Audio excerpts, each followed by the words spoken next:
परंतु या विचारपीठावरून जे बांधव या ठिकाणी उपस्थित आहेत, मग त्याच्यामध्ये प्रशांत पाटील साहेब असतील, कुर्णे साहेब असतील, संतोष घरत साहेब असतील, सुधाकर पाटील साहेब असतील किंवा पवार साहेब असतील, ही सर्वच, आणि खास करून एकदा जोरदार टाळ्या या कॉलेजच्या प्राचार्यांसाठी वाजवा, कारण त्यांनी हा सभागृह उपलब्ध करून दिला. त्याच्यानंतर म्हात्रे सर आहेत, त्यांनी सुद्धा फार चांगली सहकार्य या ठिकाणी केली आहेत. त्या कॉलेजच्या ज्युनियर कॉलेजचे प्राचार्य आहेत. मित्रांनो आणि मैत्रिणींनो, एक गोष्ट लक्षात ठेवा, तुम्ही जो आजचा वेळ दिला, एक फार उदात्त हेतून आपण हा कार्यक्रम आयोजित केला आहे. मी नागोठण्याचा राहणार आहे, गेली महिनाभर या गावखेड्यामध्ये फिरतोय, सर्व सरपंचांना उपसरपंचांना जाऊन भेटतोय. या चळवळीची प्रदेशाध्यक्ष म्हणून माझ्यावरती जबाबदारी आहे, पण आम्ही अध्यक्ष प्रदेशाध्यक्ष या नात्याने काम करत नाही आहोत. तर या गावाचा भूमिपुत्र आहे, यांच्यावरती माझ्यावरती उपकार आहेत, त्याची परतफेड जर करायची असेल तर आम्हाला सर्वांना एकत्र यावं लागेल. ही भूमिका घेऊन आम्ही काम करत आहोत. बघा, महत्त्वपूर्ण निर्णय आहे. स्वतः प्रोफेशनली चार्टर्ड अकाउंटंट आहेत निलेश पाटील सर, प्रत्येक परिषदेला ते वेळ देतात. या संघटनेचे ते संस्थापक सल्लागार आहेत. फार महत्त्वाची भूमिका ते राज्यभर बजावत आहेत. दादांनो, आपण ही शाळा वाचवा मोहीम जेव्हा सुरू केली, या मोहिमेमध्ये 3 महत्त्वाचे मुद्दे आहेत. ती मुद्दा कोणता आहे की आमच्या मराठी मीडियमच्या शाळा आहेत कोणत्या बंद होत आहेत. कोणता मीडियम आहे? मराठी मीडियम आहे. आणि मराठी मीडियम ही कालप्रासंगिक नाही असं माझं मत नाहीये, परंतु कालप्रासंगिक जे शिक्षण शासनाने द्यायला पाहिजे ते शिक्षण कोणतं आहे? ते इंग्रजी माध्यमचं आहे. आज अनेक शिक्षकांची मुलं ही इंग्रजी माध्यमाला का आहेत?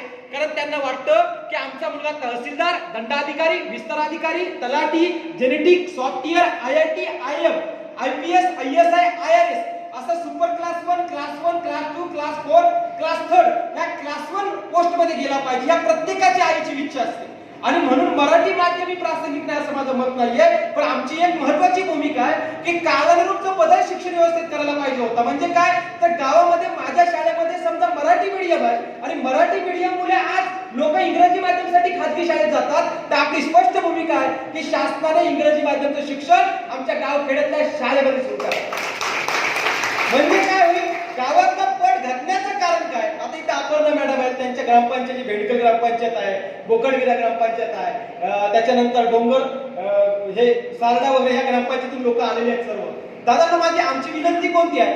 आपण जे ग्रामपंचायतीचे ठराव घेत आहोत, प्रश्न ते कोणते आहे की आमचा पहिला ठरावाचा मुद्दा, आजच्या परिषदेचा सुद्धा आपला ठराव आहे, त्या ठरावाचा मुद्दा कोणता आहे की मराठी माध्यम सोबत इंग्रजी माध्यम आमच्या गावामध्ये सुरू करावं. दुसरा महत्त्वाचा मुद्दा कोणता आहे दादा ठरावाचा की शासनाने 2008 ला काय सांगितलं? मोफत आणि सक्तीचं शिक्षण देऊ, पण मुलांच्या परीक्षा नाही घेतल्या तरी आम्ही 8वी पर्यंत डायरेक्ट ढकल पास करू.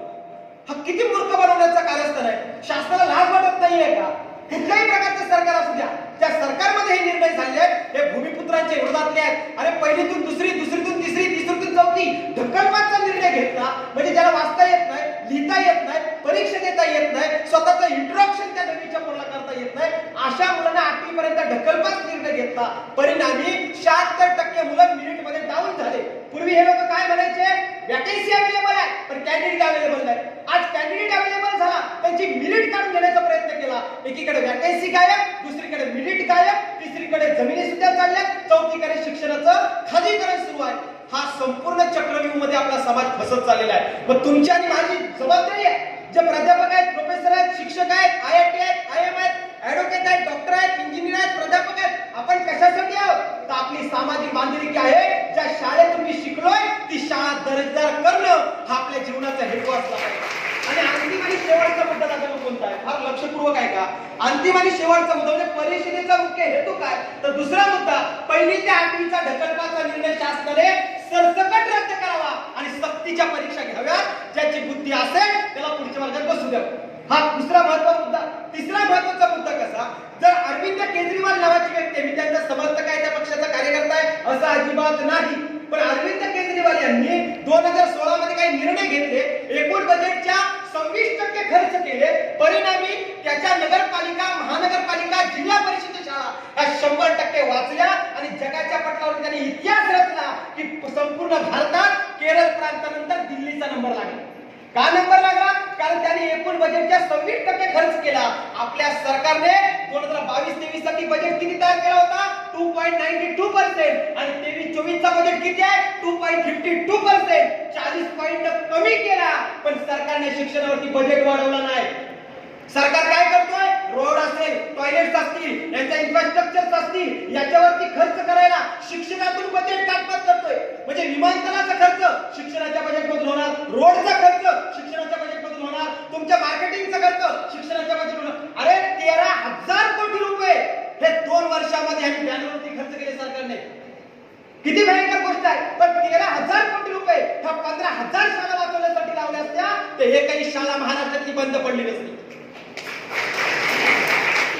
याचा अर्थ 16,00,000 कोटी रुपयाचा महाराष्ट्राचा बजेट जेव्हा डिक्लेअर होतो, 16,00,000 कोटी रुपये ज्याला लिहिता येत नाही एवढा भयंकर मोठा महाराष्ट्राचा बजेट. आणि या बजेटमध्ये शिक्षणासाठी 2%, 2.5% तरतूद करून आपली फसवणूक चालू आहे. आणि म्हणून शिवराज्य प्रतिष्ठाने एक मुख्य भूमिका घेतली की आमच्या शिक्षकांना शिक्षणाच्या व्यतिरिक्त कोणतीच कामं देऊ नका त्याला जनगणनेची, नका त्याला इलेक्शनच्या ड्युट्या. अरे जनगणनेची कामं 8वी पास वाला करेल ना, तिथे D.Ed, B.Ed, SATAT, MP, PhD धारक का घेताय? 8वी नापास झालं. आज मुलं महाराष्ट्र दादांनो 3 करोड युवक राज्यातल्या 11 करोड पैकी बेरोजगार आहेत. किती? 3 करोड शिकून बेरोजगार आहेत. ग्रॅज्युएट आहे तो डब्बा उचलतो आणि पेंटिंगला जातो, ग्रॅज्युएट आहे तो बिल वाटतोय, लाईट बिल, एमएससी बिल, याची बिल वाटत फिरत आहे. म्हणजे याचा अर्थ एकीकडे रोजगार नाही आणि दुसरीकडे शिक्षकांच्या व्यतिरिक्त लोक काम करू शकतात पण त्यांना ती कामं द्यायची नाही, ती शिक्षकांवरती थोपवायची आणि शिक्षणाच्या व्यतिरिक्त वेतनाचा कुठे खर्च घालायचा. हा सुद्धा मुद्दा घातक आहे. आणि यासाठी आम्ही कोर्टामध्ये गेलो. 17 संघटनेमध्ये एक संघटना सत्यशोधक शिक्षक संघटना, रमेश बिजेकर त्याचे राज्याचे अध्यक्ष आहेत, ते कोर्टात गेले. आम्ही 16 संघटनांनी त्यांना समर्थन दिलं आणि 7 दिवसापूर्वी आपल्या महाराष्ट्र सरकारला कोर्टाने जाब विचारला. मुंबई हायकोर्टानं काय जाब विचारला की तुम्ही 20 फुटाच्या खालच्या शाळा बंद करण्याचा अधिकार तुम्हाला कोणी दिला?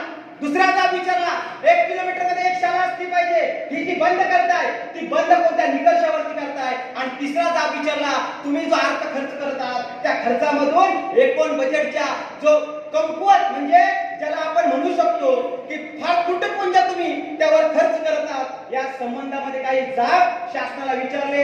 जेव्हा रोहित पवारांनी आम्हाला 11 ऑगस्ट 2023 ला बोलून घेतलं, जेव्हा 11 ऑक्टोबर 2023 ला न्यायमूर्ती बीसी पाटलांच्या नेतृत्वाखाली मार्गदर्शनाखाली आपली परिषद झाली पनवेलला, रात्री 12:30 वाजता रोहित पवारांनी कॉल केला. त्यांनी सांगितलं तुमची टीम संपूर्ण भेटायला या. आम्ही भेटायला गेलो 25-30 लोक. त्यांनी सांगितलं तुमची मागणी काय? आम्ही म्हटलं आमची मागणी हीच आहे, महाराष्ट्रातल्या 62,000 शाळा ह्या अदानीला विकल्या जात आहेत. 62,000 शाळा ह्या आपल्या आहेत, आपल्या भूमिपुत्राच्या आहेत. इथं जिल्हा परिषदचं योगदान नाही, तो भूखंड आमच्या गाववाल्यांचा, तो भूखंड आमच्या गाववाल्यांनी बक्षीसपात्र केला. त्या भूखंडासाठी आमचे गाववाले उडाले. त्यांना विचारात न घेता तुम्ही परस्पर 62,000 शाळेचे भूखंड अदानीचे घशाळ घालताय. हा अधिकार तुम्हाला दिला कुणी? हा अधिकार गावाचा आहे, हा अधिकार पंचायतचा आहे, हा अधिकार ग्रामपंचायतचा आहे. तो हातातून काढून घेतला जातोय आणि तुम्ही ऐकून हैराण व्हाल माझ्या दादा मित्रांनो. तुम्ही मंत्रालयात जा, अदानीने 5 मजली इमारत त्या भूखंडात उभी करून प्रॅक्टिकली दाखवली. त्याच्यामध्ये काय केलं? आपल्या शाळेच्या भूखंडात पुढच्या गावातल्या शाळा अदानी चालवायला घेतोय, परिपत्र जाहीर झाला शासनाचा. आणि त्याच्यामध्ये काय दाखवलं त्यांनी?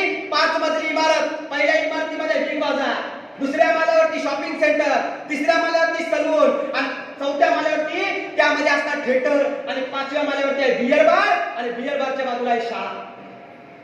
आणि यातून येणाऱ्या उत्पन्नावरती शिक्षणावर खर्च करणार. म्हणजे ही देशाची गरज आहे का? देशाची गरज कलम 21 का नुसार शिक्षण मूलभूत अधिकार आहे. अन्न, वस्त्र, निवारा, शिक्षण आणि आरोग्य ह्या 5 मूलभूत गोष्टी आहेत पण त्या पुरवल्या जात नाहीत. याकरिता आम्ही सर्व मनोगत व्यक्त करणाऱ्या लोकांना एकच विनंती करतो, या अनुषंगाने आपली भूमिका काय याच मुद्द्यावरती व्यक्त व्हावं. अन्यथा कोणत्याही प्रकारचे बाह्य मुद्दे घेऊ नये. शिक्षण हक्क परिषद फक्त युवकांसाठी, विद्यार्थ्यांसाठी, सरपंचासाठी, शिक्षकांसाठी, प्रत्येक गावातली जी नेत्रजी पदं बंद होणार आहे. म्हणजे एक अंग डोळा आहे शिक्षण, हे आपलं डोळा गावातला, ती नेत्रदीपच काढली जाते. आमच्या प्रकाश पाटील साहेबांनी आम्हाला सांगितलं एक डोळा गावाचा तो काढला जातोय आणि त्यासाठी आपण सर्व एकत्रित आलोय. या हेतूकरता जे मनोगत व्यक्त करतील त्या विषयाच्या अनुषंगानेच करावं. 2 मिनिटं ते 3 मिनिटच करावं. आणि याच्यानंतर ज्यांना आम्ही सूचना केल्या त्यांच्या जेवणाची व्यवस्था आहे. त्याच्यानंतर एक चर्चासत्र थोडक्यात होणार आहे आणि आपला कार्यक्रम संपणार आहे. पुन्हा विनंती करतो की या कार्यक्रमाला मगाशी ज्यांनी गायलं त्यांचं एक फक्त मी प्रकाश पाटील सर तुम्हाला, प्रशांत पाटील सर तुम्हाला एक विनंती करतो, त्या गायकाचा सर्वांच्या हस्ते फक्त सत्कार करा. एक आदिवासी समाजाचा मुलगा या ठिकाणी विजय म्हणून आहे. त्यांनी फार सुंदर म्हणजे गावात, खेड्यात आणि अशा दराडोंगरात राहणाऱ्या माणसाकडं असं गायनाच्या कला आहे पण त्या कलेची दाद दिली जात नाही. आणि असा व्यक्ती शिक्षण हक्क परिषदेतून आपण पुढे करतोय. मी निलेश पाटील सर, प्रशांत पाटील सर आणि सर्व टीमला विनंती करतो की त्यांनी शाळा घेऊन त्यांचा सन्मान करावा. मी विजेताला विनंती करतो आपण विचार मंचावरती येऊन आपण तो सन्मान स्वीकारायचा आहे. मी संपूर्ण टीमला विनंती करतो, पवार सर सुद्धा विनंती करतो सर्व टीमला की त्यांनी त्यांचा सन्मान करावा. या एकदा जोरदार टाळ्या वाजवा या गायकासाठी. यांचा युट्यूब चॅनल आहे विजय सिंगर म्हणून टाका. जास्तीत जास्त आपण हे पहा. आपल्या आगरी कोळी दिवा पाटलांचे दैवत याच्यावरती त्यांनी अनेक गाणी रचलेली आहेत. आगरी कोळी दिवा पाटलांचे आपले भूमिपुत्रांचे दैवत एकवीर आहे याच्यावरती अनेक गाणी रचलेली आहेत. एक आदिवासी समाजाचा कलाकार आहे. एकदा जोरदार टाळ्या याच्यासाठी होऊन जाऊ द्या सर्वांनी. त्याचा या ठिकाणी सत्कार होत आहे.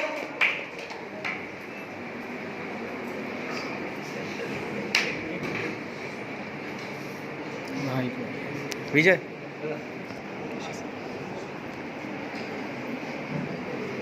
संपूर्ण टीमचे मनपूर्वक धन्यवाद.